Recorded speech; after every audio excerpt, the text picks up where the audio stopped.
Hello, my name is Chauntae Davies, and I'm here before you today as a survivor of decades of pain, trauma, and betrayal at the hands of Ghislaine Maxwell and Jeffrey Epstein, and the people who enabled them, and a government that for far too long refused to help. In 2002, I was living in California, a young woman with high aspirations of becoming an actress. I was already beginning to make a name for myself in the industry.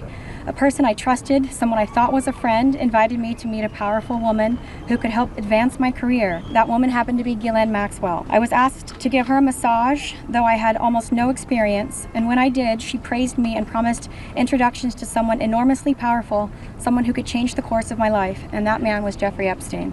At first, I was an excited young woman on top of the world. Epstein flew me to his private island. He listened to my dreams, promised to help, but his promises came with a catch. The abuse began.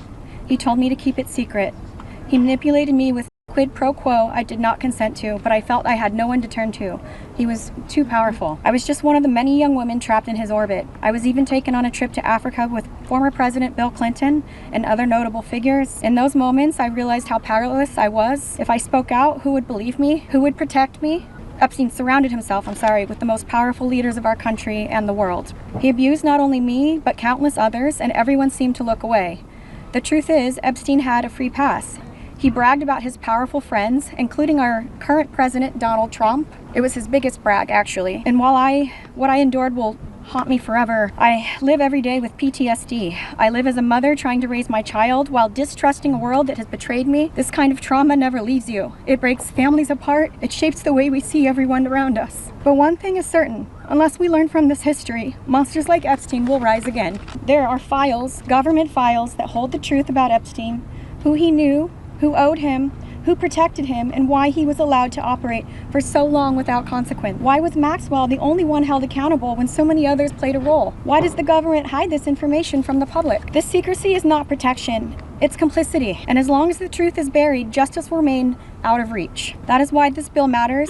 Passing it will, bless you, ensure that the suffering of survivors is not in vain. Passing it will bring accountability, transparency, and prevention. It will help protect the next generation of predators who seek to place themselves above the law through wealth, influence, and connections. This is not just my story. It is about every survivor who carries invisible scars. It's about the weight we live with daily.